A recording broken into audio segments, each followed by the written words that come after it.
সামনেও কেউ যদি এদেশের মাটিতে ইসলামকে কলঙ্কিত করতে চায় তাদেরকে হুঁশিয়ার করে বলে দিচ্ছি, এদেশ কোনো ভেসে আসে নাই, এদেশের মাটিতে ইসলাম পতিত রয়েছে। কেউ যদি ইসলামকে মুছে দিতে চায় বরং তারা এই বাংলার মাটি থেকে মুছে যাবে, মুছে যাবে, মুছে যাবে। বিভিন্ন দলের মানুষরা বলতে লাগছে যে ইসলাম যদি এদেশে আসে এদেশের মানুষকে ক্ষতিগ্রস্ত করবে।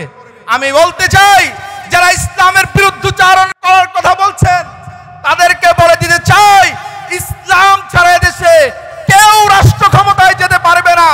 যারা এই রাষ্ট্র ক্ষমতায় যাবে যদি ইসলাম ভুলে যায় এদেশের মানুষ তাদেরকে ভুলে যাবে। ইসলামী আন্দোলন বাংলাদেশ মাধবদী থানা শাখা কর্তৃক আয়োজিত আজকের এই বিশাল গণসমাবেশের সম্মানিত সভাপতি উপস্থিত হয়েছেন আমাদের রাহবার ইসলামী আন্দোলন বাংলাদেশের সিনিয়র নায়েবে আমির বাংলার বীর মুফতি সৈয়দ মোহাম্মদ ফয়জুল করিম শায়েখে চরমোনাই। মঞ্চে অবশিষ্ট রয়েছেন ইসলামী আন্দোলন বাংলাদেশের কেন্দ্রীয় নেতৃবৃন্দ, উপস্থিত রয়েছেন নরসিংদী জেলা মাধবদী থানা শাখার নেতৃবৃন্দ।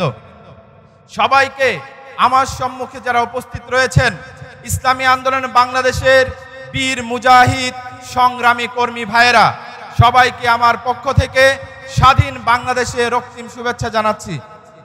প্রিয় বন্ধুগণ, আপনারা জানেন কিছুদিন পূর্বে এই বাংলাদেশ একটি স্বৈরাচারী শাসন ব্যবস্থা থেকে বাংলাদেশের ছাত্র জনতার গণ অভ্যুত্থানে আমরা একটি নতুন বাংলাদেশ পেয়েছি, ঠিক কিনা বলেন?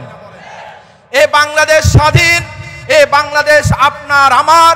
এখন এমন একটি পরিস্থিতি তৈরি হয়েছে আমরা বলতে পারি এই বাংলাদেশ কারো একার নয়, এই বাংলাদেশ কারো বাবার নয়, আমাদের সবার। চিল্লায় বলেন ঠিক কিনা?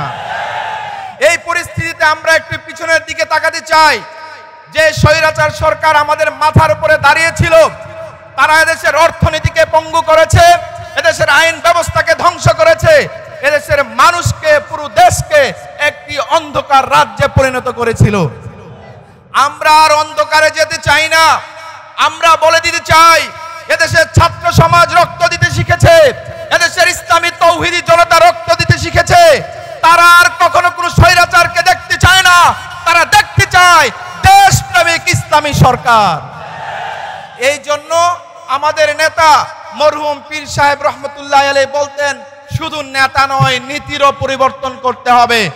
অনেক নেতা দেখেছি, আর সময় নেই।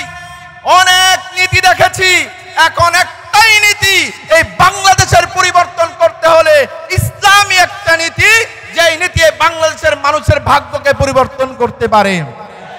প্রিয় বন্ধুগণ, আমরা দেখেছি সেই স্বৈরাচারী সরকার শুধুমাত্র দেশকে অন্ধকার রাজ্যে পরিণত করে নাই, তারা একইভাবে ইসলামকে রাষ্ট্র থেকে বিচ্ছিন্ন করতে চেয়েছিল। আমরা দেখেছি আমাদের বাংলাদেশের সংবিধান থেকে ইসলামকে মুছে দেওয়ার চক্রান্ত হয়েছিল, কিন্তু তখন আমাদের নেতৃত্ব পীর সাহেব চরমোনাই, শাইখে চরমোনাইয়ের নেতৃত্বে এদেশের তৌহিদি জনতা মাঠে ময়দানে ঝাঁপিয়ে পড়েছিল, বাধার প্রাচীর তৈরি করেছিল, যে কারণে তৎকালীন স্বৈরাচার সরকার ইসলামের দিক থেকে মুখ ফিরিয়ে এনেছিল, ঠিক কিনা বলেন? সামনেও কেউ যদি এদেশের মাটিতে ইসলামকে কলঙ্কিত করতে চায় তাদেরকে হুঁশিয়ার করে বলে দিচ্ছি, এদেশ কোনো ভেসে আসে নাই, এদেশের মাটিতে ইসলাম পতিত রয়েছে। কেউ যদি ইসলামকে মুছে দিতে চায় বরং তারা এই বাংলার মাটি থেকে মুছে যাবে, মুছে যাবে, মুছে যাবে। এই জন্য প্রিয় বন্ধুগণ, মাধবদীর মাটি হলো ইসলামের ঘাঁটি, এই মাধবদীর মাটি হলো ইসলামী আন্দোলনের ঘাঁটি। বারবার আপনারা প্রমাণ দেন, কিন্তু সামনে ব্যালটের মাধ্যমে প্রমাণ দিতে হবে। এই জন্য এখন থেকে আমাদের কার্যক্রম শুরু করতে হবে, ঘরে ঘরে ইসলামী আন্দোলনের দাওয়াত পৌঁছে দিতে হবে, মানুষকে বুঝাতে হবে ইসলামী শান্তি, ইসলামী দেশটাকে শান্ত করতে পারে। কারণ ইদানিং আবার দেখেছেন বিভিন্ন দলের মানুষরা বলতে লাগছে যে ইসলাম যদি এদেশে আসে এদেশের মানুষকে ক্ষতিগ্রস্ত করবে।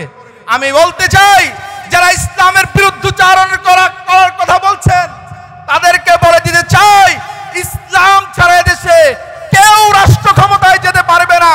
যারা এই রাষ্ট্র ক্ষমতায় যাবে যদি ইসলাম ভুলে যায় এদেশের মানুষ তাদেরকে ভুলে যাবে।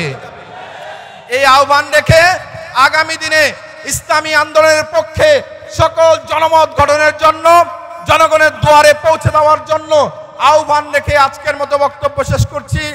বাংলাদেশ জিন্দাবাদ, ইসলামী আন্দোলন বাংলাদেশ জিন্দাবাদ। আসসালামু আলাইকুম ওয়া রাহমাতুল্লাহ।